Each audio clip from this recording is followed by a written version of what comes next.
Welcome to the Spawn Chunks, episode number 17 for Monday, November 26th, 2018. My name is Johnny, but you might know me as Pixlriffs, and joining me, as always, is the artist currently known as Joel Duggan. Hey Joel, how you doing?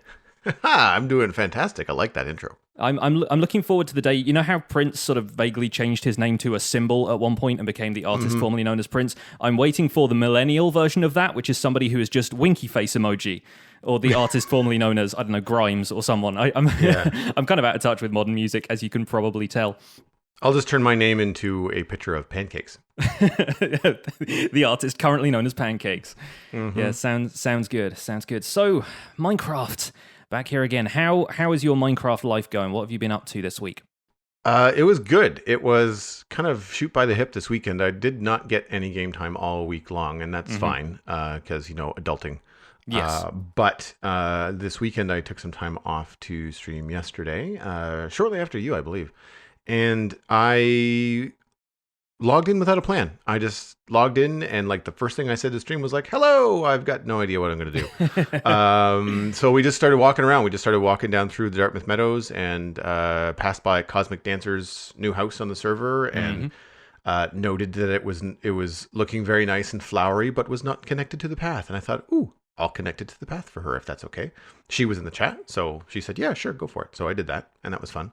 And I mean, it takes 20 minutes, but it was a nice warm up. It was a small little project. I mean, it was 10 by 10 blocks. You're just kind of connecting one thing to another, but then also trying to it was fun because I was trying to adapt what she had done with her style of building. And it's okay, well, I've got to make the path look like, as soon as you step on it, you have to know I'm going to Cosmic Dancer's house, right? Yeah. So I had to do that, and that was fun. A nice little warm up. And then I ripped off the Band-Aid and I will use air quotes here, designed the inside of the inn on a bridge. It's a large room at the top that needed the most work because the other rooms are kind of just functional. One is just an entryway. The other one's sort of empty, but will just have a light or, something in it. It's just meant to be looked at from the outside. You can get up into it, but there's no real point. But the upstairs has a hearth and ceiling tiles now. I used the dark oak trapdoors, which I really like. Nice. But the challenge that I had was the way that I did the end caps of the roof, I did have to lower the ceiling in order to hide that. Yeah. However, I also I wanted to keep the ceiling high at the end of the chimney because when I chopped a full block or block and a half off of the roof height, the chimney started to look kind of squat. Yeah. And it looks much more regal with it being, larger. The other challenge was just, tables and chairs and beds and making things look remotely, just normal-ish, I mean, it's also kind of like a 14th century build, so you can get away with wood tables and wood shelving and things like that. Yeah, the new spruce trapdoors are fine, but the problem that I have with them is that the way that it was working, I couldn't put anything underneath them and still have stuff on them.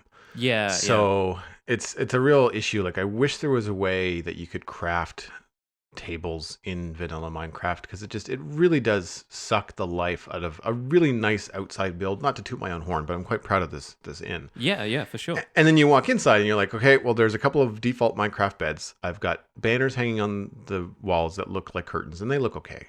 And then these tables are trapdoors and fence gates stuck to the wall. One of them is low enough that it has a flower pot on it, but it really is kind of pushing your imagination. So for anybody out there, and I know that you've done some interior design and stuff too, but for anybody out there that has some really serious tricks to make stuff look good, and I don't mind if it means pushing things around with pistons and if there's a little bit of work involved, that's fine. I just would really like this to look good. The only thing that I'm happy with is a acacia slab chair and ottoman that actually look okay.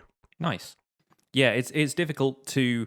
For a start, I find myself having problems with getting an exterior and an interior to match because of the scale that we build with a lot of the time. I find myself building something that looks great from the outside to the scale of a player, but then when it comes to the interior details, you really can't match the detail that you can put into the outside because the interiors of these builds tend to be so small compared to, a room that would normally be, meters and meters wide. You've got 2 or 3 blocks to work with, and everything that you can place down in that space is, at most half a meter long, and that's not how furniture works in the real world. So finding yourself with very little to actually decorate with is difficult. I find that the more detailed blocks, things like bookshelves and stuff like that, go a long way to making those areas feel lived in, because they've got so much kind of little fiddly detail in them that it helps give the impression, at least, that there are things that can be smaller than a meter long. And that's what I tend to decorate with. I never thought about putting a bookshelf next to one of the beds and using the bookshelf as the bedside table. Yeah, it's like a nightstand kind of thing. Yeah, I should maybe revisit that and see if I can't sort that out, because that could add a little bit of life to it as well. Yeah, and we're going to see a lot more options for interior detail with the new 1.14 blocks that are coming out as well. Like, I imagine just putting like a fletching table in the corner or whatever, like the cartography table now. It's going to be great to have something like that where there's a map just kind of on the surface of a table. Even adding item frames with maps in now could be a good way of doing that. Yeah, no, that's true. That's true. I never thought about doing some item frame stuff with like pressure plates or whatever, like just in order to try and do a little bit of stuff. But I had a fun tip. Actually, I think it was either Stanley or Jared that was in the chat. But I was having trouble lighting it. I'm rather proud of my ceiling fan design. I don't think it's anything that hasn't been done before, but I came up with it. I thought it matches the build pretty well. But of course, they didn't light very much because they're on the ceiling. So as per our conversation a couple weeks ago, the light kind of disappeared quite quickly. So I was noticing a lot of 7s and 6s in the corners, but I have a lot of trapdoors as kind of like a baseboard liner in the room. And someone pointed out, it's like, oh, if you've got trapdoors there, then it's blocking spawning anyway. Yeah, because it's not a full block, even if they're vertically against the wall. Yeah, exactly. So you place them down on the floor, but then you flip them up so that they're up against the wall. And I was like, oh, I forget that blocks like that occupy the whole space. So I was like, ooh, that's good to know. Like, so I mean, I still lit most of it, but it meant that if I did have a number, like a light level 6 in the corner, I could just make that mental check of like, oh nope, it's good. It's got a trapdoor, so we can have this dark and spooky corner and have it not be real death. Yeah, it makes sense for the ambience of the build, especially if you're looking at 14th century kind of stuff. It would be lit by like a couple of candles or maybe like an oil lamp later on. Like, that's the kind of stuff you can get away with. And if you can make stuff a little bit more atmospheric, then that's great. That's actually pretty neat. The one problem I have with trapdoors is that you can't have them go in a corner, because like if you're up against a wall, then you can only fit one on a block, and you can't have it like on the kind of the wall to 90 degrees of that. It just won't stay there. So yeah, I ran into that problem where I like the trapdoor trim in one particular corner, and I would have liked to have put a bedside table in that corner, but I can't have both. Yeah, like I can't have the best of both worlds. So, or I could if I wanted to have the table up so high that you couldn't put anything on it, like have a trapdoor and a trapdoor sort of thing. But at that point, it starts to look really weird. It takes the function, you get the function of one block, but you lose the function of the other. It just looks kind of out of place and kind of jammed together. But I wish there was, I understand the challenge of it, but I wish there was a little bit more sub-block kind of construction that you could do that would make this kind of stuff a little bit nicer on the inside. I mean, I know that there's mods out there, and that's fine, but the problem I have with the mods is that they tend to go like really far the other way, and you have like these desks with like curly legs and and all just this detail. Absurdly detailed stuff. Yeah, like just give me something that looks like a table. It doesn't, even a pedestal table is fine. It doesn't even have to be round. I just would like it to be, short enough that I can still put a flower pot or a lamp on top of it, and go from there. And I ran into a spot where I had to use torches on fence posts where I really wanted to use lanterns. Yeah. I was just like, mental note, I'm fixing that when 1.14 comes out. Yes. Not to mention, once the lectern gets added, then you can have a guest book for the inn. Yeah. So while I've been doing a lot of decorating, I feel like you've been doing the opposite. Yeah, I've been getting mystical agriculture going in Sky Factory, so I've been doing the terraforming side of things and actually building a landscape that I can put stuff on, which has been fun.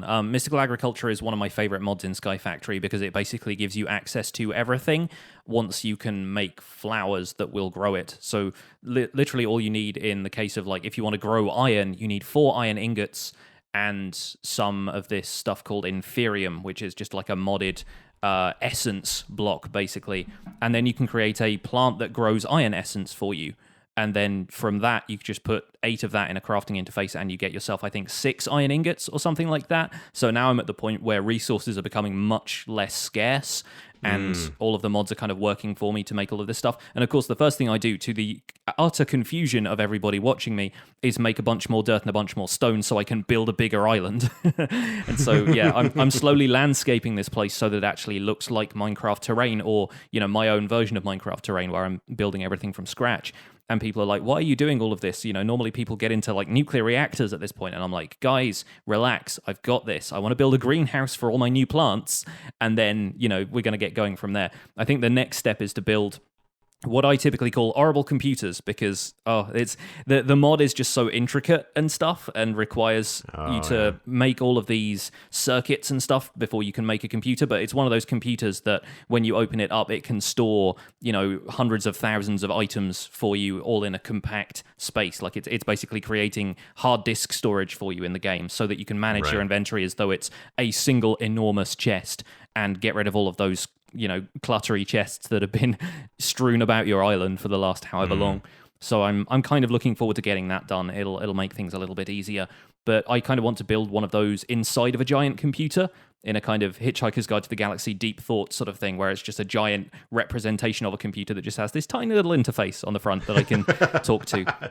Nice. But back in vanilla, I've been focusing a little bit more heavily on the Minecraft survival guide lately, because it's been doing really well. Like, a lot of people have been very complimentary about that series. They've said, oh, great. You know, either like they're new to the game and they're like, oh, I never knew you could do this, and like it's kind of helping them through the progression, or they're people who are familiar with the game but have said, I watched this series anyway because it's kind of great to see some stuff that I may have missed in learning to play Minecraft myself. And yeah, there's something in it for everybody. So I've been focusing on that, building a nether hub, and it's gone from a series of pathways to something more resembling a castle now. So connecting that to the stronghold is the next thing, and the stronghold actually connects through the nether fortress. So I think I'm probably going to terraform or kind of rebuild a bunch of the nether fortress to look a bit more like the castle that I've got going on already.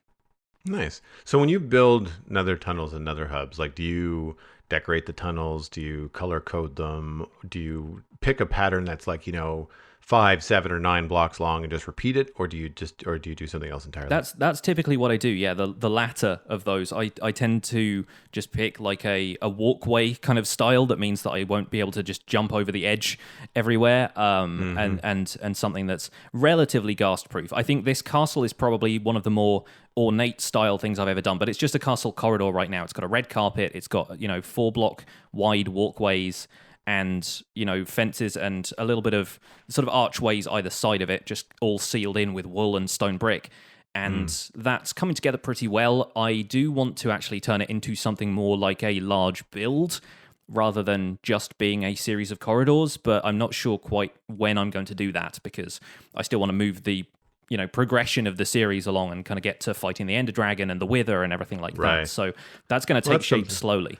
That's something the nether hub thing is always something that you need it to be functional at the beginning, and then you come back to it later and make it look a little bit nicer. And the regret that I have with some of our tunnels is that we didn't do, like, either by luck of the draw or by choice as to where we put them, is that we tunneled through things as opposed to building out over stuff. Yeah. And it's way more entertaining to have like a glass roof tunnel where you can see out into the nether, and there's like lava lakes and stuff like that. I was reminded of this because we were Mattcast and a couple of guys in the server were talking about doing a mesa build, and so on the stream the other day I went to the mesa, which is like 1,000 or more blocks in the nether to get there, and I haven't been in a long time, and it's all open road, it's all open cobblestone, so it won't get blown up, but there's nothing to protect you. You just kind of like take a speed potion and go. Yeah. And I just remember thinking like, man, it's a long slog if you have to do it a lot, but it's nice. It's a nice break from walking down a 5x5 tunnel of like netherrack or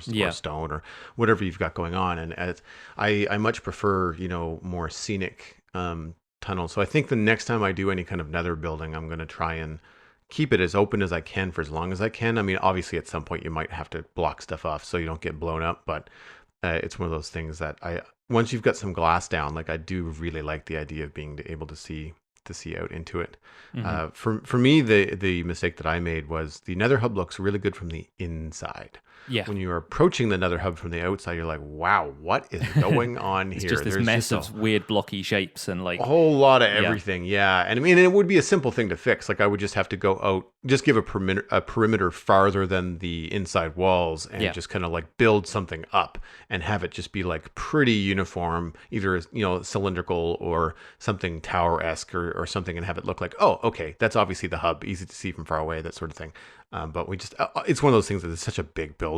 Yes. I just haven't done it. It's always a battle between aesthetics and functionality as well. Like you're supposed to, it looks good from the inside, and you're not supposed to leave it when it comes to a nether hub, because it's just meant to go from portal to portal. But then when you actually want to go out into the nether, if you want some quartz or some glowstone or anything like that, you inevitably come across like, oh yeah, this section looks really ugly from the other side, because from the inside it looks like it has depth in the walls, which means from the outside there's just a bunch of chunky sections that are sticking out from the side of it and don't really look like anything. Yeah. And our nether hub looks basically like it looks like a box with a bunch of spokes, and the spokes only go 50 blocks. Like there's enough for 2 nether portals. So like there's the nether portal in the middle, and then there's another nether portal like kind of at the limit of the overworld, where it's just too far to go, but it's still close enough to the same like Dartmouth Meadows build. So it's a fast way to travel from like north to south of the same area.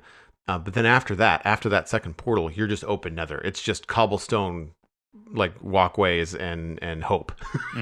Yeah, is all you have. So when you're approaching from any of those other places, like you're coming back from the end or the jungle or Mesa or wherever, like a lot of it is just open road. Well, I think we can pop into the news and talk about the snapshot that always drops about 2 days after we finish our last podcast. Certainly does. Yeah, so this is Snapshot 18W47A/B, which I don't think I knew there was a B to it. Yeah, I think there was just a couple of bug fixes in the B snapshot this week. Okay. Yeah. So no new features and stuff like that. But like it's pretty straightforward. There wasn't a lot really outlined in the snapshot. They were more cryptic this week. But they had things like world gen performance improvements, adjusting mob spawning behavior closer to 1.13.2, more Japa texture changes. They also had some things like they just kind of said like, some block textures have changed based on feedback. They didn't actually say which ones. You kind of had to go and look for them. But the bigger things I'd say would be the Pillager Outposts, and the addition of raids for pillagers as well. Yes. I went in and looked at stuff, but I didn't actually play. So what did you discover about the pillagers? I really like Pillager Outposts, first of all. A bunch of pillagers, cool. They seem to kind of spawn more heavily around that area in much the same way that witches spawn in witch huts, which is what I would have expected from pillagers. So that's kind of cool. I'm not certain quite like what their radius is with regards to villages, because the whole idea behind pillagers is that they have this interactive element with villagers, which we'll get to in a second. But when I went to find my first pillager outpost, it's actually quite easy to find them if you're in a creative world. You can just use the /locate command, and it will have a pillager outpost command kind of tagged onto that. So you can very easily find one, just kind of hop to the coordinates in your world. Mine was probably 500 blocks diagonal away from the nearest village.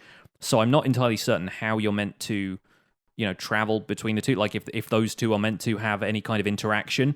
But I have seen a bunch of very funny screenshots, kind of similar to last week's End City spawning on the main island. I've seen screenshots of pillager outposts that spawn right up against like the walls of village houses. They're literally kind of like they've almost replaced a house in the village, or they're kind of halfway through a building. And usually these are posted with the caption, "I'm not sure about the new neighbors. They seem a bit pushy," just running around with crossbows. But the pillager outposts are good looking. They're consistent with the blocks and the style of building that you find in woodland mansions, which I think is a great move, because it really ties together illagers and pillagers, but makes the pillagers the kind of more, raiding nomadic ones, where the illagers are the recluses, the vindicators that live in the big house with the axes. But yeah, you find the kind of cross shape of the log end textures that you find in the walls of a woodland mansion is replicated on the tower of the pillager outpost. And it looks really good. It actually feels like a good detailed structure, especially when contrasted with the way regular villages are now, which is all fairly basic. It's all kind of oak wood and cobblestone. kind of structures. So I like them a lot. They also spawn with an iron golem in a cage sometimes, or a tent filled with pumpkins, which is fun because it almost implies that if they're gathering pumpkins, maybe they're trying to make some of their own iron golems because they've seen that the villagers have them. And I don't know if you let that iron golem free. I presume it will attack the pillagers. So it kind of lends almost like the animals in cages that you find in the Far Cry games, where you can just kind of open the cage from a distance and just let it wreak havoc on all of the terrorists that are occupying an outpost. It could kind of be the same thing with the pillagers. Just let this iron golem out and let it, throw all of these pillagers into the air. Yeah, assist you in your attack on the Pillager Outpost. Interesting. I agree with you on how they look. I think that they look very default Minecraft, but they also are not boring. Like they're taking that step farther than what we've known to be default villages for such a long time. Yes. They seem a lot nicer in that regard, but yet they're still plain enough that they invite the player to be like, hey, you can improve me. Like, here's an idea, but you could easily make it look a little bit fancier. Yeah. They're also, at this moment from the video that I watched, quite empty on the inside. Yes. Yeah, there is one chest at the top of the tower which actually has a little bit of loot in it. It all seems to be loot related to pillagers as well. Some people have said they get kind of feathers and crossbows and stuff in there. The one I had some food and a couple of bottles of enchanting, which is cool. I don't think they really appear that often in other loot chests, so it's good to find those out there in the world. And that's an item that you can normally only get from trading with a priest villager, I think, so kind of cool to have those findable. If it's not going to be a spawner, like if it's not like a dungeon as such, then at least there is kind of some reward there, some small reward. But yeah, loot like that is always going to be a little bit weird to balance in Minecraft, because you don't want to just give the player absolutely everything, but then there is very little that the players can't ultimately farm themselves, and therefore anything you find in a loot chest can't really be all that unique. So I think a couple of free crossbows is not a bad thing to find. Actually, yeah, no, that would be a good idea. Like, find their armory. Like they have a bunch of stuff in there. I think too that you could easily use these for loot tables. Like, we know that people are using data packs to augment loot tables. And what I like about this is that it gives you a place that is not just hard to find, but hard to access. Like a buried treasure map, it's all fine and good, but once you find the treasure map, like, you just have to dig the chest out and you've got whatever's in it. Yes. Whereas with this, it's like, no, you find it, but if you're playing survival, like, you've got to get through however many waves of pillagers, spawn. Yeah, all the illagers. Yeah, I kind of it's fun in a way, but in other ways, it's just like, God, could you call them something else? Yes, yeah. But yeah, like when the pillagers spawn, like if a lot spawn, like, that's not going to be easy because the crossbows are pretty rapid fire, and if there's 6 or 8 of these guys, and it's just you, then I think there's going to be it's going to be a tricky thing to get into, especially early game. End game maybe not, but early game, if you don't have decent armor and a crossbow yourself, like, it could be quite a challenge. Yeah, you're not going to be raiding this one and turning it into your base on the first day, unless you're very good with a shield and a stone sword at that stage. Yeah. Although, hey, man, talk about a great base for early game if you can get one and have it. Like, once you put a door on the bottom, like mob proof, you've got height advantage on any zombies or skeletons trying to get at you. Like, man, that's a fantastic, like, insta home, right? And like you said, a nice empty room that you've got plenty of room to put all of your early crafting stations and stuff around. Invites the player in for sure. Yeah. Lots of room for chests and things and all that. And tall enough that you could even put like a water elevator in it for quick jaunt to the top to defend your ground. The one thing that I found confusing about this update and how it works, and I'm hoping you might be able to shed some light on it, is the bad omen and like killing the pillager leader. Yes, because it didn't make any sense to me. Yeah, so a bad omen is a new status effect that only happens to you once you've killed a pillager leader, and is the effect that triggers a raid when you walk into a village. So the idea is that you get the bad omen status effect from taking out a pillager patrol. There is one leader who I think has a banner attached to him, and if you kill that guy, the status effect will cause a raid to happen if you walk into a village. I haven't done enough experimentation with this mechanic to see if it's a timed status effect. I do know that you can remove it with milk, the same way you can with other status effects. So apparently you're fine as long as you get your daily dose of calcium. But yeah, the bad omen thing is just a means to trigger the raid on the village. And villagers start to run away from you. Am I getting that right? I think that's... And that's the part that I was confused. Because I'm just like, okay, wait a minute. You've just killed the pillager leader, the big bad guy. It feels like they should be kind of congratulating you, right? Like, you should be mobbed by villagers. Like, you should be up on their shoulders. Like, why are they running from you? Like, you just did the thing. I mean, I guess on one side, like, the villagers do not strike me as the brightest, crayon in the box. So it's like, he or she is so bad that they've just killed the baddest thing around. So now we have to run from them because they're even badder. And I don't know. I think it's more like you've been marked for death almost, kind of thing. Like, it's meant to be a curse. And so the pillagers are tracking you. Yeah, okay, that sort of makes sense. So that, to me, sounds like the raids are going to be something that you instigate, not something that happens on their own that then you have to defend. Yeah, and this kind of feeds into the chunk mail from this week, so I think we should probably get into that before we get too far into pillager raids, because... Absolutely. Yeah, this week's chunk mail had a... Had a theme along those lines, and it's also going to feed into our main discussion topic for this week. So So we'll do this in two parts. It's from Beck, and he says, "Hey there! I just started listening to the Spawn Chunks, and I just finished the 5th episode, the one about storage. I don't have any screenshots, but spent some time creating a pseudo-automated farm for bamboo. It's mostly just a Minecraft hopper that travels along rails to pick up the bamboo that I harvested. I have 2 questions." One, what do you think about pillager patrols? And then the other one is about farming, which we'll get to later. But for pillager patrols, I am a little bit disappointed that you have to hit go for pillager. Mm-hmm. Wait a minute, for the raids. So he's talking about patrols. So patrols make sense to me. Yes. Yeah. They spawn at the, what's it called? The tower? What's it called? Outpost. Yeah, the outpost, yeah. They spawn at the outpost, but after they spawn, I don't know enough about them. Do they just wander freely like normal mobs? Like, can they just walk around? They do. I don't know if they really stay within a radius. I haven't experimented with it enough to really see what their like AI has changed to be.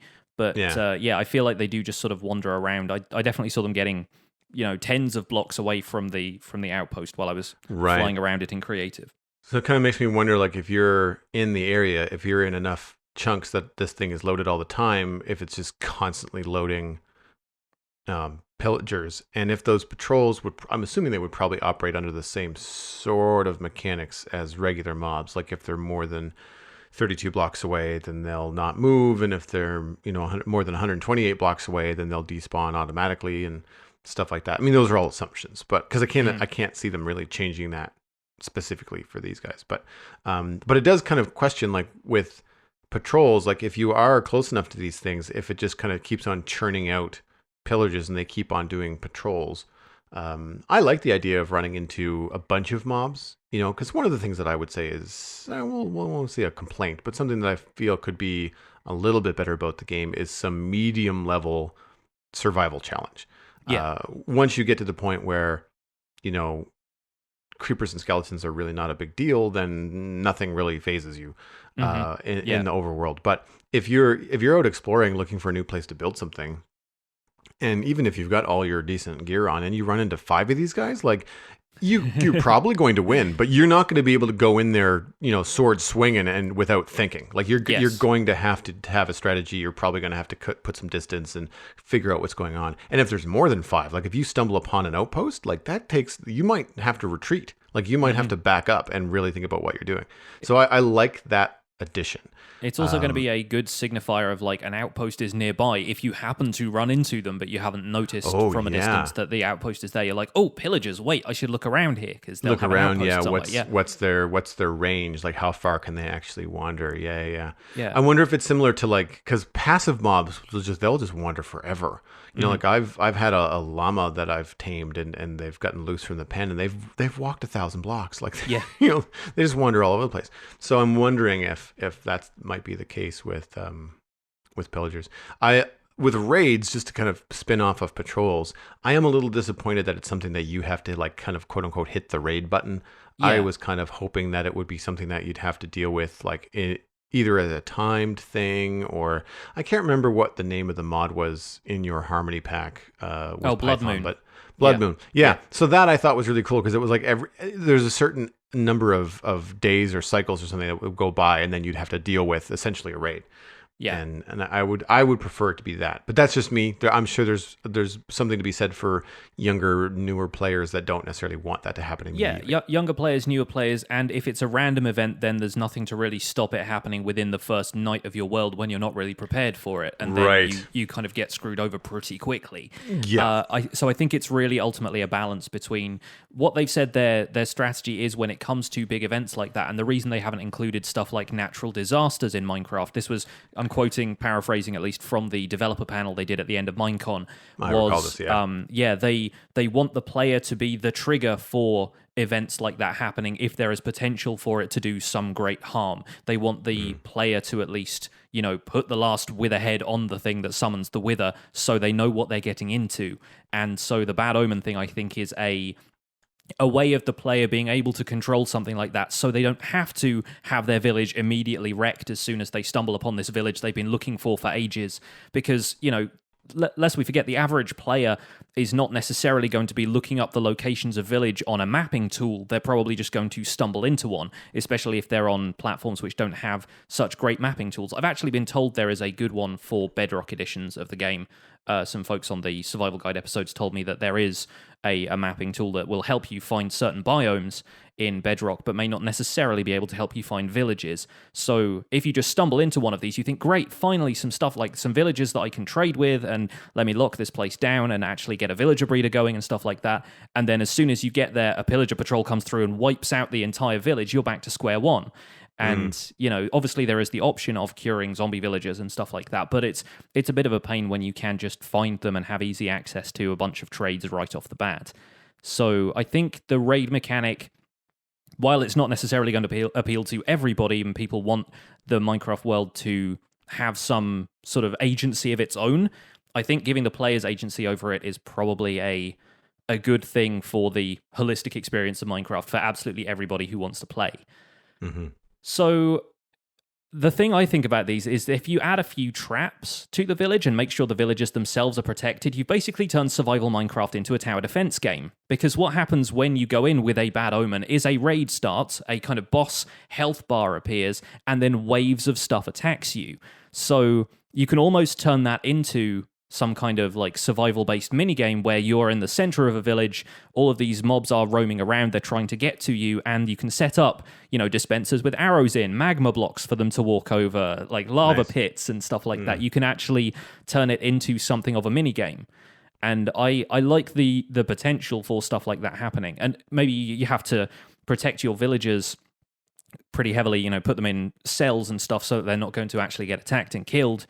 Or you could use them to bait the pillagers to specific areas where they would get hit by the traps. So I like the potential for stuff like that. It kind of, in terms of end game stuff, the stuff that you might see people doing on larger survival servers when they're making YouTube content and stuff, it can provide an interesting minigame mechanic. You just have to find and kill a couple of pillager patrol leaders in order to get the bad omen in the first place, which might be the difficult part. I'm telling you, I am changing the default name of any of my nitwit villagers to bait. Yeah, absolutely. Yes, you're the fodder, exactly. Like, what's your job? Here, dummy, you stand here. Yes. That's it. Yep, that's all you have to do. So, some players on Reddit have been kind of my source for most of the information about this because I haven't had too much time to play around in the snapshot, and I don't look at these mechanics as in-depth because the ideas don't necessarily occur to me right at the time, but they've used the commands that you can apply effects to yourself, and they've, ratcheted up the bad omen level until it's like level 5 or so, as though you've killed 5 or 6 pillager patrol leaders, and they've said that the waves just don't end after a certain point. Like, there's just constant enemies coming through, and later waves mean that you have different types of mobs turning up. So an evoker, as though from a woodland mansion, will turn up as part of the wave occasionally. It seems to randomize the amount of other mobs that arrive. Which in theory, for one thing, makes Totems of Undying a farmable resource, because normally you can only get them from going to a woodland mansion and killing the 2 or 3 evokers that spawn in there. Right. Whereas if you trigger a raid and you get an evoker turning up, then that's a free one for you that you haven't even had to go to a woodland mansion to get. In theory, it makes Totems of Undying farmable. It potentially makes emeralds farmable, which is a fun thing. Like beyond the level that you can farm them just by trading with villagers, it's a fun extension of the ways you can already get emeralds. And I like that as a mechanic. It provides some more access to something that we already have, but it's another way of getting it. Yeah, and I can see if the mechanics of the Pillager Outpost work the same way of, say, like a witch hut, then there's going to be all kinds of different ways that you could potentially, quote unquote, farm. Yes. Farm these guys and have them give the drops. And I like the idea. Part of me likes the idea of like lava pits with trapdoors across them. And as you're running from the pillager raids, you can kind of like click the trapdoors and they're going to follow you over them. But then you're like, well, wait a minute, I might want the thing that he drops. So maybe magma blocks instead of lava. Less dramatic, but more practical, I guess. Or drop them through a lava blade like you would in an iron golem farm, that kind of thing. Like that'd be really set cool. them on fire just a little bit. Yeah. Hey, we even have a new block. Even if it's not functional in this sense, we could have the stone cutter lining the bottom of the just pit. A bunch of circular saws. A bunch of circular saws. Like Indiana Jones, these guys. Absolutely. Yes. Oh man. See, now I want a boulder. Now I want a boulder run in Minecraft. I want something that I can roll down a hill and chase the pillagers away. I'm imagining that being like one of the mossy cobblestone boulders that you find in Mega Tigers, and just like how awkward it looks rolling with those kind of cubic sides. But, have it like be a bit like in chunks, like have it just like not really roll down a hill, but almost walk down a hill, like bonk, bonk, bonk, bonk, bonk. and then you kind of camera angle cuts to the other side of it, and it's just a bunch of pistons pushing it and like slime block flying machines. Anyway, we're getting a little distracted by designing traps here. Let's bring it into some of the aesthetic changes that happened. Lady Agnes posted a shot of a potential new village in a savanna biome, and this was actually brought to our attention in our Discord chat, so thank you very much, Discordians, much appreciated. We also have a tweet from Japa recently, which I missed, where that was earlier today, I believe. Posted some changes to cobblestone. We can quickly talk about cobblestone, because one, I think it's not a good change, and two, I really wish that people would be clearer when they're posting stuff like this. Like, it took somebody else to actually say, this is the old one and this is the new one. I think he posted the images the wrong way around the first time. It was like new and then old rather than being old and then new. And I get excited because the new is not better than the old. The old was nicer, and it's like, so you're like, you've kind of smoothed things up a little bit, and it's like, actually, no, you've changed it, so you've added more noise. It looks more like Minecraft 1.0. So no. Not to be harsh, but it's one of those things that was fine. It's one of those things. It's going to be different to other people. I think one of the notes that he had there was like a list that he posted of like stuff he was going to tweak, and I think it was making more blocks kind of 3D, and I think that's what he's tried to do with this cobblestone texture. And your mileage may vary on whether or not you think it's successful. I personally don't mind it, but right now I'm just working with cobblestone. Looks really kind of different in terms of the formation of the stones in it than it does in the current default. And I'm just going to wait and see if I like it when the final version is done, because I don't know. I don't build with cobble often enough to really call it like a problem for the stuff I build with. I'm more concerned with smooth stone because I build with smooth stone more. I think I like those flat surfaces. But yeah, cobble is something that I'll throw into a build here and there. And this one, like you say, it looks a little bit more noisy. It looks like there's more kind of indentations in the stone and things like that. And whether or not you think that's a good thing is, it's a subjective thing, but it's something that people will pore over in terms of the details they want in their builds, or maybe want left out of their builds, as the case may be. Yeah. The changes that happened in the actual snapshot were, from what I could tell, mostly logs and planks. Both of which are an improvement. And it was something that we've mentioned before on the podcast, where we feel like things are being cranked and then now they're being dialed back. Yes. And that's precisely what they were doing with the logs. The logs, they really didn't change much. It was like taking the darkest darks in the logs and just not even changing the location of the pixels, just lightening them up a little bit. And so it keeps the same rough texture, but it doesn't look quite as harsh, I guess, not as high contrast. And it works. It's an improvement. But it's not something that makes your head spin and go, whoa, what happened? What happened to logs? The planks, I think, are a nice middle ground between the version 3.1, which looked very kind of matte, and the ones from, I think, version 2, which were like really far back. as far as I can remember, but looked like they had more highlights in them. Yeah. And so it tends to look a little bit more 3D while still kind of feeling like a smooth-ish surface. It's not like, Yeah, what I feel is sticking going out. on is the opposite of what he did with the cobblestone. Like he's added the texture and variance where it's needed, but then the top surfaces have been smoothed out so that it's a clear, this is a plank. Like you can see the edges of the plank, you can see the top of the plank. But when you're looking at the top of the plank, there's not so much texture that you're confused as to what's flat and what's not. And that's what I feel like they did with the cobblestone, is that he added more dithering, more anti-aliasing, and it changed the clear communication of like, this is the shape of this stone, to like, I don't even know where the top of the stone is. And I feel like that he did some the good work happening with the planks. I still feel like there's a foggy part in like the top right hand corner, and I can't unsee it. And so that to me is but it's just a matter of like taking a couple of pixels in the crevice of the planks and darkening them up, and I feel like that would be a big improvement. But we can get into all this kind of stuff, and it's a rat hole that I will not let myself go down. However, I do really like the information that's being communicated about the new villages. I think it's cool to see some different takes. They're different shaped houses, they're different colors. We had a comment in our Discord about not being in love with the yellow terracotta as a wall block in the village build. And we'll have pictures of all this kind of stuff and links in the show notes, by the way, for people that are curious. I like to, especially if there's a tweet that has an image attached, I'll usually have either the tweet embedded or the image just in a gallery that you can look at on the website. I don't hate the yellow concrete, wouldn't be my first choice, but at the same time, I can appreciate the fact that they're trying to use default vanilla blocks that would be not necessarily found in the area, but you would imagine that if I was to build, huts out of savanna material, that they would be kind of earthy. Like you're not going to have bright white walls and stuff. The savannas already have that yellowish kind of grass color, so I think yellow is something that looks a little bit more natural there. When I was building in a savanna in Season 3 of Decidedly Vanilla, I used a lot of terracotta in that, but it was green kind of colors and acacia wood, and kind of using like a bit more of a kind of color contrast in those. And I feel like this is trying to go with more of a warm color palette.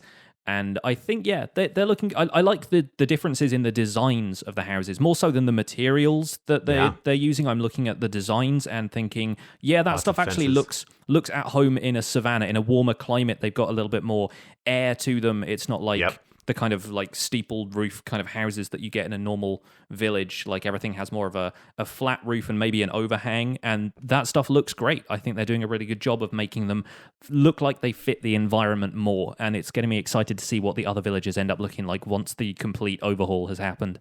Yeah, and I'm only really seeing maybe 2 houses that look the same. Yeah. Most of them are different, or they're the same design, but then there's orange terracotta versus yellow terracotta, so it's the same build shape, but it's got a different color. Lots of uses of acacia fences, and of course acacia slabs and stuff for what the roofs are made of, which makes sense. Lots of cool patterns, unique features that we've not seen in any villages before, like a fountain in the middle. Yes, if you look closely, there are bells positioned either side of that fountain as well. So they're resting on blocks in the corners. Barrels up against some of the buildings. There's a building that's on stilts, like there's similar to how like a witch hut is up in the air. This one has got fence posts that it's up in the air. The thing that I find odd, I don't know whether it's a good thing or a bad thing, but the farming land in the area is not framed up and kind of tiered up like it is in current villages. It's just kind of like some land is just kind of tilled with water, just kind of casually hoed. It's a little helter skelter, and I don't know whether that, I mean, in the long run, that's probably going to be good because it's going to be less disruptive to the landscape. You're going to be able to fit a farm into a village generation without really creating these big chunks, in the land. But on the other side, it also feels, at the current, it feels a little bit disorganized. Like it's like the village feels quite sophisticated, but the farmland feels like they don't know what they're doing. And there's also a grass, dock. Yeah, there's a dock there. The grass paths are looking a little bit more helter-skelter as well. So that may be kind of like the aesthetic. They're not building as much sort of regimented farming with these kind of villages. They're kind of making it look a little bit more natural, might be the idea. And you can debate how effective you think that is, but I think it's at least adding a different vibe to this village, which I find really interesting. And I'm looking forward to seeing if like various villages have maybe a different approach to farming when it comes to this stuff, like how much variation they can put into that.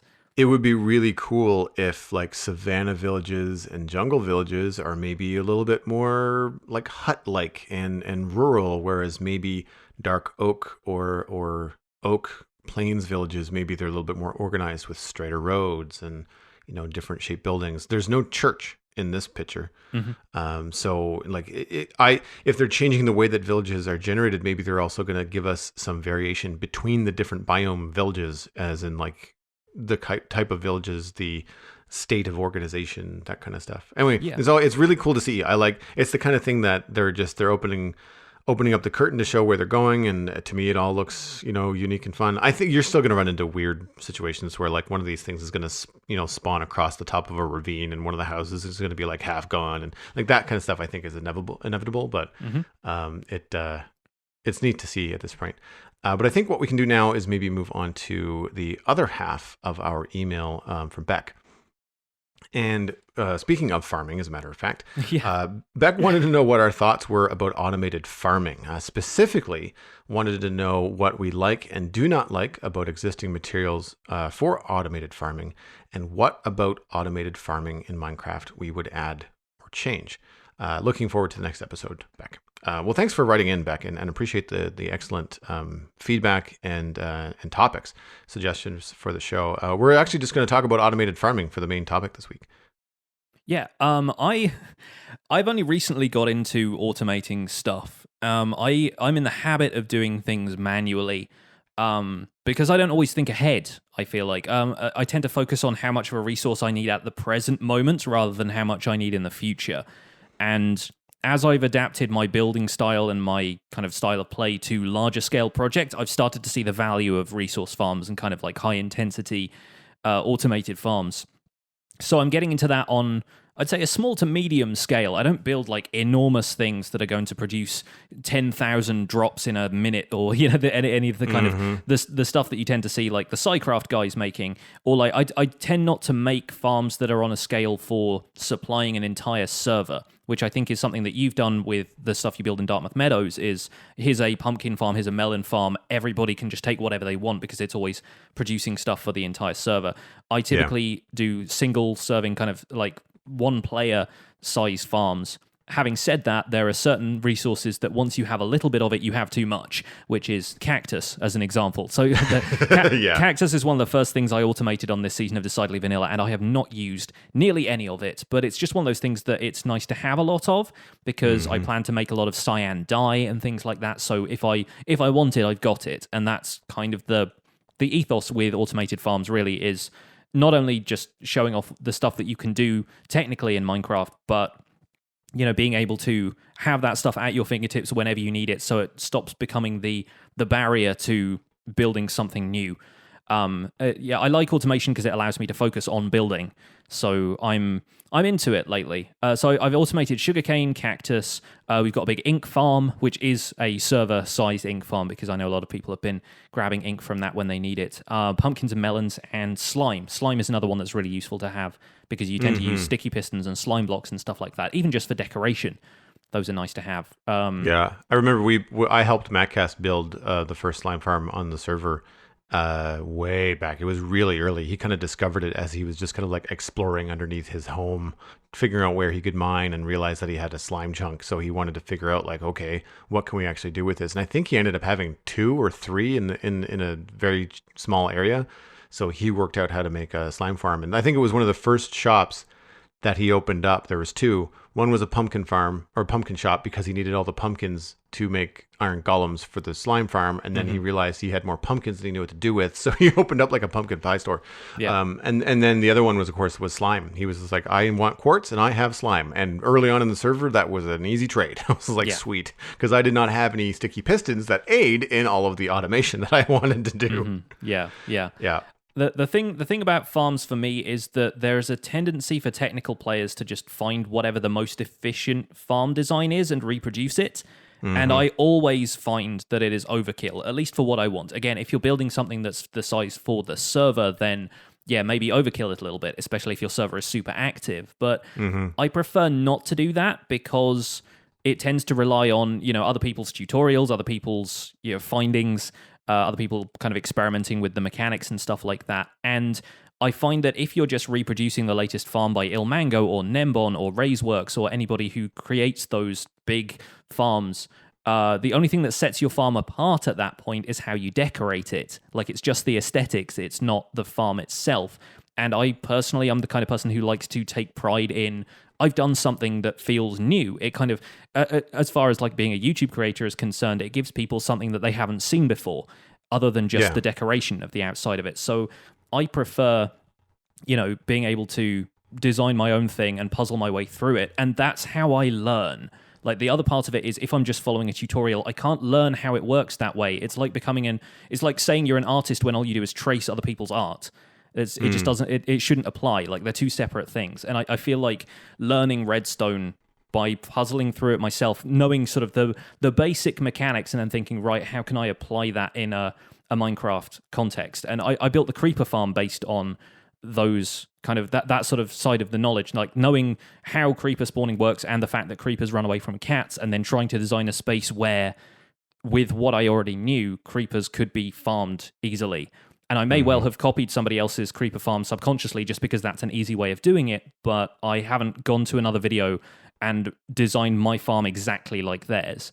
That's kind of how I prefer to do things. And there's a sense of pride in that too. Like, I remember Sharky, one of the guys that plays on our server, his boys figured out some very small, like, micro farms for melons, pumpkins, and sugarcane, involving like observers and things like that. And there's something they're crazy, something like 1 block by 3 blocks or some crazy little module type things. And they were disappointed when they went online and found out that somebody had actually built it and shared the build. But at the same time, I think Sharky was quick to remind them, like, hey, look, you came up with this on your own. Like, yes, it exists, but I mean, there's so many million players playing this game. Like, chances are your idea has already been explored. Even if it's not in an English-speaking video, it might already be out there. But he was like, look, you know that you did not look up how to do this. You did this on your own based on your existing knowledge. Yeah. And I mean, he was really impressed and proud because, I mean, the kids are, I mean, they're smart kids, but I mean, it was a technical thing that was beyond him. He had to get them to explain to him how to work. So, that was really cool. And for me, like, I feel the same way. Like, I not to kind of just repeat what you said, but in terms of the aesthetics and the efficiency, what the challenge that I like about automation is that I do see the appeal to some of these larger farms, because sometimes they look cool. Like, if you can watch them working where there's like, 30, 40 pistons all firing one after another or whatever that happens. Or like a mob farm where everything is just constantly falling out of the sky. It's like raining mobs on you. Raining stuff. That's fun to watch. It's cool. But at the same time, you're like, but I either don't have enough time to build that, or it's such a large thing that it's just like, well, how can I scale that down to be, one, big enough for the server or big enough for me, but not so big that it's going to take me all week to build it, or that it's going to be so physically large in the game that the only way to hide it is to build a giant box around it. Or bury it, or stick it underground. And that's something that we did with our creeper farm. So there's a few things that once we realized we were getting close to endgame, we knew we wanted a creeper farm for gunpowder and for rockets, because we already had a sugarcane farm. I think was the first thing that I built on the server because they're easy. And so the creeper farm is built underground. One, because the design is a large kind of like block. It's not intricate enough to be super easily hidden, but also being low aided in the efficiency of how many creepers are spawning and being harvested. So what I did though is I thought, well, I don't want to have to go down a ladder and get stuff from a chest, which would be fine. Like, you could totally just put your storage system at the bottom and just go get it. So what I did instead was I have an item elevator that takes the items all the way up to the surface and then spits them out into what looks like essentially like a fountain, like you would see almost like a water spigot that you would see in a rural area that you have to pump to get your water. So this is just a kind of thing. It's like a giant version, but instead of spitting out water, it spits out. There's a water flume that spits out gunpowder. Nice. And so that to me is the fun part about automation. It's like, okay, item transport, item arrival. That's the reward for all the hard work of building the automated farm. And so I don't want to hide that part. And sometimes I just want to think like, what is the most ostentatious way that I could have items flying around? And like, it's one of the things, like I have a carrot farm that feeds the villager breeder on the server, and it's essentially a monorail of carrots, just because I want to see the carrots go by. I mean, I don't have to do it that way, but it's fun to do it that way. So whenever I build a farm, I'm always thinking like, how can I have this stuff zipping around? And I know it causes a little bit of lag, but for me, the one big build that I haven't done yet is like this giant pyramid idea where all of the satellite builds around it, the complementary builds, all house little farms, and they all send items into like north, south, east, and west water streams that are all funneling into the giant pyramid or fortress of stuff. And so if somebody comes in, as they load the chunks, they're just seeing constant streams of like, sugar cane and gunpowder, and like it all depends on what the farm is making.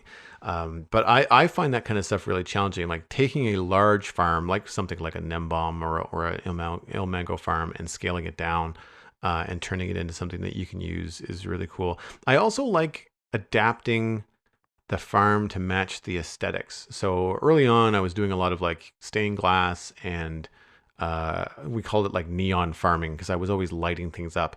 And I would either hide the redstone that really didn't look good, or expose the redstone that was looking cool, like say pistons punching stuff, or putting red glass around your water-powered nether wart farm, putting a giant orange column around your pumpkin farm, things like that. And I found that stuff really, really fun because it means that you're trying to make redstone look good as opposed to just putting a wall in front of it. Mm-hmm. And I find that's a fun challenge aesthetically with it. Stuff that I don't like about farming, I really have to draw a line in the sand about like the floating mob farms, like the floating iron farms. Like I understand that if you're on a very busy server, like that is the best place to put it, is floating it in the sky at 128 blocks or whatever like that. But it really looks stupid to me, and it breaks any kind of immersion in Minecraft.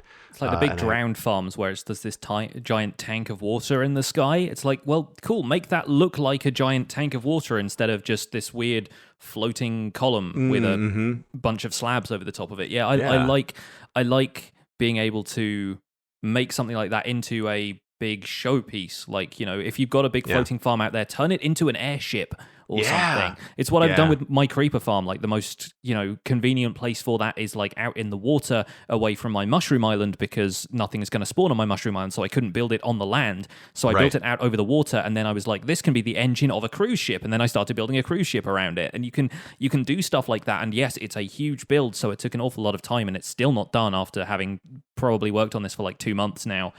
But it allows it to have context within everything else. And if you've got this thing up in the sky because that's the most efficient place for it, give it a reason to be up in the sky. Yeah. Well, that's like, I showcased this actually on the stream the other day. Jared in the chat wanted to see my gold farm. And because we were running back through the nether, it was quite easy to pop over and take a look at it. So this is your typical donut. I think it's a snow crash design, or an Il Mango modified snow crash design, where you anger a zombie pigman, and the zombie pigman alarm cycle basically keeps zombie pigmen running at you in the middle of the donut. And normally it's built above the nether, so you've got a quote unquote cheat to get above the nether, and then you've got to build that like 200 and something blocks in the air or whatever that happens to be for the optimum spawning experience. And it is bananas when it's up there. Like you're building the farm in the void. There's nowhere for anything else to spawn other than zombie pigmen, so it's just nuts. But what I did was I thought, well, I don't want to go above the nether. That to me breaks my personal Minecraft experience. So what would be the most efficient place to put this in the nether? It's like, well, the build itself is already something crazy like 70 blocks wide. So I do not want to dig out, a radius of 128 blocks in the nether. For sure. No, thank you. So I found the biggest, widest lava lake that I could find, and I built this thing in the middle of it. So the lava lake is, I think it's 150 in diameter. So right away, out of your 128, half of your spawning spaces are already just taken up by lava lake. So you don't really have to worry about it. That's huge too. That's very, very big. It's really, really cool. And it took a while to find, but it wasn't too far away. We had a couple of different spots, and this seemed to be the closest and the best shape. So we built me and Mattcast. I think he was helping me the most. I think Alistair contributed as well. But there's some extra work to it because the donut had to be completely encased in glass. So that adds another set of materials. But we made it look cool. It's all pink and netherrack and pink terracotta. So it all glows like orangey pink in the nether, which is really cool. But I demonstrated this on the server, how it worked the other day. And it's fine. It's just fine. I went in there with a pickaxe that was at about 30%. And in the 5 minutes it took me to demonstrate the farm, pickaxe was back to normal. Yeah. And I was not in there very long. Now, the farm is no longer... Sorry, that's a double negative. The farm is no longer 100% AFKable. The baby zombie pigman pathing has changed with either 1.13, 1 or 2. I can't remember which. Yeah. So it's not the fact that the farm is in the nether that's breaking it. All of these farms, including farms that I've seen built above the nether, have this issue. I have not bothered to fix it. I don't know how to fix it. So I haven't been using it as a complete, AFK spot, but it's excellent for repairs. It's excellent for levels, and you get the benefit of having lots and gold being siphoned off. And I've got a whole automated system underneath, which this to me is the beauty of automation, is that the swords and stuff that you get from the zombie pigmen that die are automatically smelted and then put back into the storage system as nuggets. Yes. So it's not necessary, but it's fun. So I was really proud of creating integrating the non-stackable item filter and then taking that down into the other stuff. So that to me is the real fun of automation. Is like you can still build things in places where it's not the most efficient, but there's 6 of us on the server or 8 of us that play at any one time, maybe even less than that. And so for one person to go in when there's no one else logged into or certainly no one else in the nether, this farm is just going to be cranking for you. Yes. It took a long time to build. It's again bigger than we probably need, but it's so nice to not have to worry about gold. Like if you want to build powered rails, I've got gold for days. One of the girls in the server had a birthday, so the birthday present we laid outside her house was a 3x3 of gold blocks because we just finished the gold farm. We're like, sweet, this is actually going to look really cool. Yeah. So stuff like that has been really fun. What would you add to farming? What would you like to see added to make automated farming better? See, there's not much I can think of off the top of my head simply because I'm not that deep into the automation side of things that I'm like, oh, this is such a roadblock. If only I had this or that, then it would be better. Probably, if anything, I want the ability for dispensers to be able to place more things because, for example, having them place seeds for crops would allow for fully automatic crop farms, which again kind of ruins the whole notion that you're farming things manually. But then, so far the only real roadblock to it is just having a player standing there holding right click and placing stuff, because those automated kind of nano crop farms will sort that out very quickly. Like you can churn out potatoes and carrots and stuff like that, so forth, very easily. But if dispensers could place crops, then you could just switch it on and leave it to go until it ran out of bone meal, and you just have a ton of crops left over, which would, again, like it's that line to cross between semi-automatic and automatic where it can run in the background so you can do other things instead of having to stand by the farm and babysit it. Dispensers can shear sheep in the 1.14 snapshots, so they're adding more functionality to dispensers. It is not unheard of that they could do stuff like this. So... And I feel like with dispensers already being able to place things like pumpkins, then, there is, in world, there's an excuse for them to be able to do stuff like this. I also really want dispensers to be able to place armor stands. And I've wanted this for a while, so much so that I asked on Twitter a little while ago if somebody could make me a data pack that did that. I have yet to implement the data pack anywhere, but I have one. And it's cool because you can also have dispensers place armor on players or armor stands automatically, just like have an armor stand go past a dispenser and it triggers something that shoots the armor onto it. And I've always wanted to be able to make something in a factory build that looked like a production line where armor stands kind of drop in, get armor added to them, and then they go past a wall and maybe like they break, and then like a diamond one comes out the other side as though it's creating diamond armor, even though it's not. The problem with that is that the armor stands already have to be placed in the world, and you can break one by shooting an arrow at it with a dispenser, but then you can't have the armor stand placed back in there, which means you'd have to go in and reload the armor stands manually. Right. Which, if you could have dispensers place armor stands just in front of them on a block or whatever, would completely solve that, and it doesn't really have any kind of functionality. It's just a fun effect that you could produce. And having an armor stand just kind of pop up in front of you as like a jump scare or something like that, like have it pop up and immediately add a creeper head to it. It'd be fun. It'd be a good thing for pranks and stuff like that. Yeah, that would add a lot of fun to the game. I never thought about armor. I was like, you saw your note about armor stands. Like, cool, but I don't know what the use would be. But it's I always thinking like farming or something. But I can see it now being like just purely aesthetics and fun. And well, I remember, I think it was 2 seasons ago in Hermitcraft where they did like the jumping elves or something in the Christmas town with the armor stands, and that was funny. Like that was hilarious to me, and I think that's the kind of thing I might even try to do in my own Christmas town. Yeah. But for me, changes would be regarding item transport. Again, I would like hoppers that go up. I understand that we've got droppers, and now we have item elevators with water and water bubble columns and things. However, neither one of those are a small footprint. Hopper elevators or dropper elevators require a lot of redstone, even more if you want them to be silent. And 100% efficient.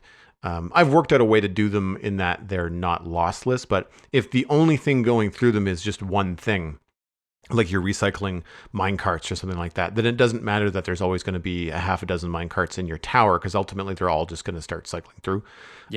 But then water column, same idea. It's a minimum 5 block footprint, with the column and then 4 blocks to hold in the water. Whereas, hoppers going down, it's just one column, and it would be nice if we had, even if it's a different block, even if it was a more expensive block, just something to get them to go up. Even if up was slower. I don't know. I feel like it would just solve a lot of problems. I don't necessarily want to make giant columns going up. I sometimes just want to go up 1 block. I feel like this should be a thing, where the item can go up. And I like the idea of a faster hopper. Yes. Yeah. Faster hoppers was the other thing I had on my list. Just the hopper minecarts are so fast that I feel like having a faster hopper almost seems like, why couldn't you do it at this point? I mean, even if they were made out of gold, even if you had like a gold hopper that was like twice as fast or something like that, like the most bling bling hopper you've ever seen, it could be good. And gold being more difficult to find in large quantities in the early game and just as farmable as iron in the later game, it would kind of make them a little bit... There would be a kind of gateway to access there. Yeah, that's an excellent idea. And then you could also use them in like builds. Like you could use hoppers like hanging from the ceiling, kind of like chandelier type stuff. Like and with the new lanterns they're adding where they can dangle from hoppers anyway. Like no, that's cool, because it adds that kind of like functionality where the block could be used for more than one thing. I never thought about different colors for hoppers. It's funny, like redstone and those components. I always just kind of like, well, they are what they are. They have to be what they are. But I'm kind of surprised that I've never thought about like, well, what would redstone components look like if you just changed the color of them? Like if you just made them look a little bit different. That's cool. I can't really think of anything else that I would necessarily add in terms of automation, but I like the idea of observers being able to read crop levels. They could already do it. In saying that, I realize I don't know if I've ever actually tested this, but for example, the different stages of wheat growth, if you put an observer in front of it, does it tick every time that the wheat grows? I think so. Or at least, I don't know if it ticks every time the wheat grows. It ticks every time you bone meal it, because that's how those automated crop farms work. Right. But yeah, you just have to keep placing the crops down. I don't know if it updates. I don't know if it counts as a block update every time a wheat block grows an additional stage, but it might. And that's just wheat. Like, does that work for carrots? Does that work for potatoes? So in terms of automation, the thing that I find, and this is my last comment on all of this, and that is that I get burnout on farms because there's only so many that you need. Carrots, potatoes, and wheat, all your food is done. all your trading food is done. You don't need anything else.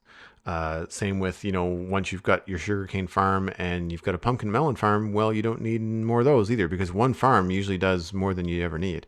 So what I would think would be nice is, if you're relocating, if you're starting a new server, if there were more things in the game that didn't necessarily replace carrots, potatoes, and wheat, but gave you an opportunity to build something different, like potatoes and carrots and wheat, have it serve the same function. Maybe it's, well, for example, beetroot. There's no real, outside of red dye, you can't really do a whole lot with it. Yeah.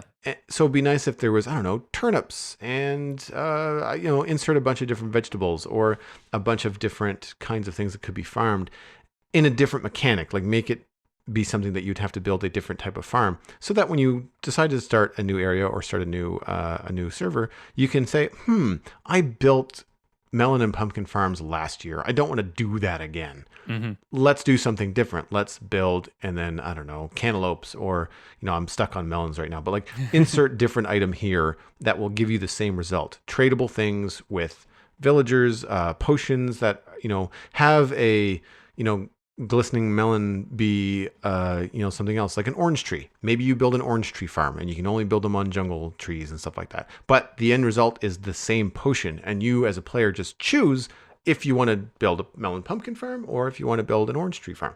I feel like that could add some variety to the game, because automation, for me, especially when you've watched a couple of seasons of these large Let's Play series like Hermitcraft, like after a while you're just watching everybody build the same farm. Yeah, that's exactly my problem with it. Is the emphasis on, like, this farm is the most efficient, therefore I will build that farm. It's the weird emphasis on efficiency over style. But my last thought about this before we wrap up is, I would love to have the Java version implement pistons being able to push objects that have an inventory, because that's already possible in Bedrock Edition. I presume it's on the table for Java as well, but I don't think I've seen it implemented yet. And having pistons be able to push dispensers or chests around, I would love to have an inventory that kind of reassembles itself from a bunch of chests, or like have chests concealed in a wall and have them appear and then get pushed out by pistons. I feel like that would be really cool, like Batcave level stuff, where you could just have everything just kind of go from inside a wall, and suddenly you'd have this row of chests where there wasn't one before. I love that idea. And this, you can emulate that with a, garage door style thing that opens, but you can't have the chests themselves move. In Bedrock, you can, and I think I've seen a few Redstone folks do some really cool stuff with that I really wish was in Java. So once they get around to implementing that in Java, then that's going to be a good time. Yeah, no, I 100% agree. I'm recalling an old Etho build that you couldn't move the chest, but he had the lights come on and reveal, like pistons would reveal his storage system whenever he walked into the room, and it was that kind of Batcave kind of feel. Absolutely. Yes. Yeah, I want to build a Batcave. That's the message you should take away from this, is Batcave is always the goal. Anyway, I think that's going to wrap up our episode today, folks. Thank you so much for listening to The Spawn Chunks. You can find more information about the show and links to some of the things we talked about today on thespawnchunks.com. The music for the show was composed by me, and The Spawn Chunks is proud to be a listener-supported podcast. If you get some value out of the show, why not consider joining our Patreon community and putting some value back in? The link for that is patreon.com/thespawnchunks, and pledging at any level there will get you an invite to our patrons-only Discord chat, which we mention basically every episode because the discussions that take place there are fantastic and inform some of the stuff we talk about on the show on a pretty regular basis. Your donation would also get us closer to our next Patreon goal, which is less than $20 away at this point. Very exciting time. Remember that pledges are per show, not per month, though, so make sure you're only pledging as much as you can afford to pledge. And we are currently at 32 patrons. We have half a stack of patrons now, which I'm very excited about. Nice. That's 2 stacks of beds, which is one other item that we forgot only stacks to 16. Or buckets as well, yeah. Oh, that's right. Yeah. Sharing the podcast with friends is the easiest way to support the show. Costs you nothing. You just have to poke a friend in the arm. I got flack last week for not saying the poke the friend in the arm joke. So I think I have to bring it back. It is back. your go-to phrase when it comes to this stuff. I think people are used to it at this point. Yeah, you can find the show on Twitter and Instagram with the Spawn Chunks, but a personal recommendation goes a long way because the algorithms on social media are mistrustful. Just tell people that you like about the show, specifically because if you like them, we'll probably like them too, and then they'll like us, and everybody's happy. You can email the show at thespawnchunks@gmail.com. Thanks again to Beck for excellent show topics and ideas this week. You can find the Spawn Chunks by name on your favorite podcast platform or podcast app. That includes iTunes, Android, Stitcher, and Spotify. We are everywhere. We're like the wind. The RSS feed for thespawnchunks.com is on the website, and the RSS feed for patrons is on the Patreon page. My name is Pixlriffs, and you can find most of what I do at youtube.com/pixelriffs, where I have a Minecraft survival guide series for beginners, a multiplayer Let's Play series called Decidedly Vanilla, and my Sky Factory time lapses go up there as well.